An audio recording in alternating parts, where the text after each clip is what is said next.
Sans doute l'hôpital psychiatrique de Navarre, fondé en 1860, tout près de l'établissement, un peu à l'écart, un lieu beaucoup moins connu, le cimetière des indigents, un lieu étonnant, voué à disparaître. Le tracé de la déviation sud-ouest d'Évreux passera dans quelques années à cet endroit. Frédéric Lafont et Éric Lambert.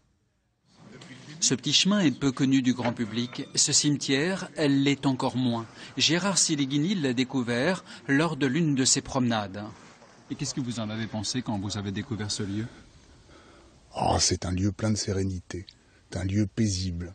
La première fois qu'il a poussé ce portail, il a pu observer des centaines de croix de bois. Pas de pierres tombales, pas de plaques, des noms discrètement gravés sur un bout de métal. Ni date de naissance, ni année de décès. Cette discrétion renforce cette impression de cimetière oublié. On l'appelle le cimetière des fous. Il se situe à l'écart de l'hôpital, loin de tous.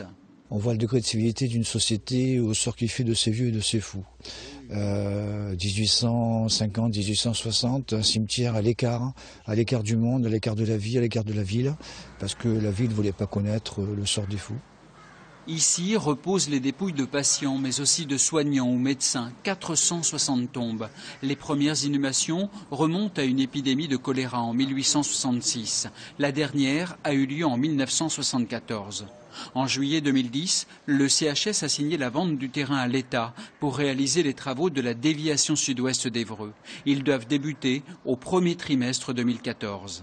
On a essayé au maximum, quand on a reconstruit l'hôpital de Navarre, de faire en sorte que le site soit préservé, que l'histoire, que tout le passé, que toute la mémoire de ces gens qui ont été là soit préservée. On l'a fait. Bon, il y a ce cimetière, il y a les enjeux de la déviation sud-ouest qui est fortement nécessaire. Il est condamné. Bientôt, ce cimetière disparaîtra sous les remblais de la déviation. Il faisait partie de l'histoire de l'hôpital de Navarre. Il vit ses dernières heures. Et bien